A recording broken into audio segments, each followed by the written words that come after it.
গণভোট অধ্যাদেশ ২০২৫-এর খসড়া নীতিমালা অধ্যাদেশ আকারে অনুমোদন দিয়েছে উপদেষ্টা পরিষদ। মঙ্গলবার প্রধান উপদেষ্টা ডক্টর মোহাম্মদ ইউনূসের সভাপতিত্বে অনুষ্ঠিত হয় এই সিদ্ধান্ত নেওয়া হয়। আর এর আগে গত ২০ নভেম্বর বৈঠকে গণভোট আইন অনুমোদন করে উপদেষ্টা পরিষদ জাতীয় ঐকমত্য কমিশনের সুপারিশ করা সংস্কার প্রস্তাবনাগুলোর বিষয়ে জনগণের মতামত নিতে আসন্ন ত্রয়োদশ জাতীয় সংসদ নির্বাচনে দিন গণভোট আয়োজনের সিদ্ধান্ত নিয়েছে সরকার। এই গণভোটে আয়োজন আইনে প্রণয়ন করতে হবে। আর ওই সময় সরকারের পক্ষ থেকে জানানো হয় কয়েক কার্যদিবসের মধ্যেই গণভোট অধ্যাদেশ আকারে চূড়ান্ত অনুমোদন দেওয়া হবে।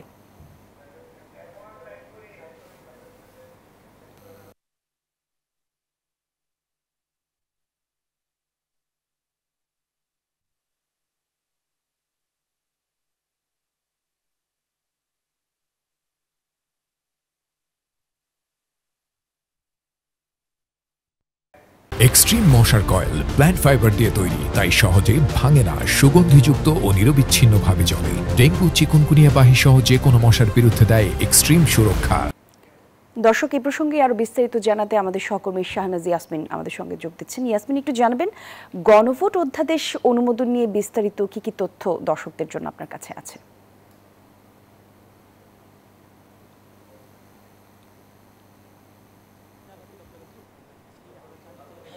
2024 সালের 8 আগস্ট যখন এই ডক্টর মোহাম্মদ ইউনূসের নেতৃত্বে উপদেষ্টা পরিষদ গঠিত হয় এবং তারপর অক্টোবর মাসে 11টি সংস্কার কমিশন গঠিত হয় এবং ওই সংস্কার কমিশনের সুপারিশের ভিত্তিতে একটি ঐক্যমত্য কমিশন গঠন করা হয়। ঐক্যমত্য কমিশন দীর্ঘদিন রাজনৈতিক দলগুলোর সাথে বৈঠকের পর বৈঠক করে একটি সিদ্ধান্ত আসে রাজনৈতিক দলগুলোর মতামত নিয়ে যে গণভোট আয়োজন করা হবে জাতীয় সংসদ নির্বাচনের আগে হতে পারে।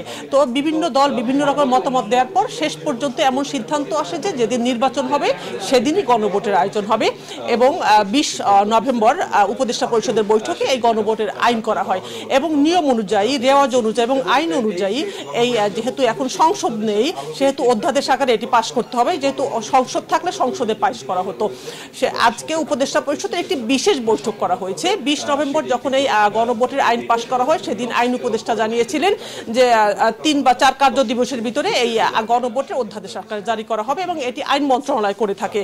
আজকে বিশেষ এই অধ্যাদেশে বিশেষ এই পরিষদে উপদেষ্টা পরিষদের বৈঠকে অধ্যাদেশ আকারে জারি হলো।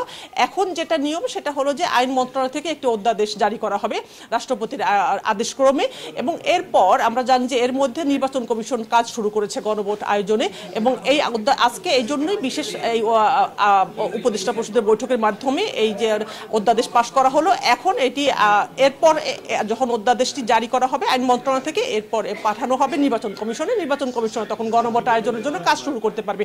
এটা হলো স্বাভাবিক নিয়ম, অর্থাৎ যেদিন জাতীয় সংসদ নির্বাচন অনুষ্ঠিত হবে সেদিন গণভোট হতে আর কোনো বাধা নাই, যেহেতু আজকে উপদেষ্টা পরিষদের বৈঠকে এটি অধ্যাদেশ আকারে পাশ হলো। রাজনৈতিক দলগুলোর যে চাওয়া ছিল, বিশেষ করে বিএনপির চাওয়া ছিল, এরপর তো জাতীয় পার্টি জামাত ইসলামী এটিতে অনেক এগ্রি করেছে যে নির্বাচনের দিনই গণভোট আয়োজন করা হবে। অর্থাৎ আজকে অধ্যাদেশটি পাশ হওয়ার মধ্য দিয়ে এটি পুরোপুরি সিদ্ধান্ত হলো সরকারের পক্ষ থেকে যে জাতীয় নির্বাচনের দিন গণভোট আয়োজন করা হবে। যারা জনগণ ভোট দিবেন তারা নির্বাচনের আগে নিজেরা ভোট দেওয়ার আগে একটি গণভোট দিবেন এবং সেই গণভোটের বিভিন্ন প্রশ্নোত্তর পর্ব অধ্যাদেশ আকারে পাশ হয়েছে গত উপদেষ্টা পরিষদের বৈঠকে।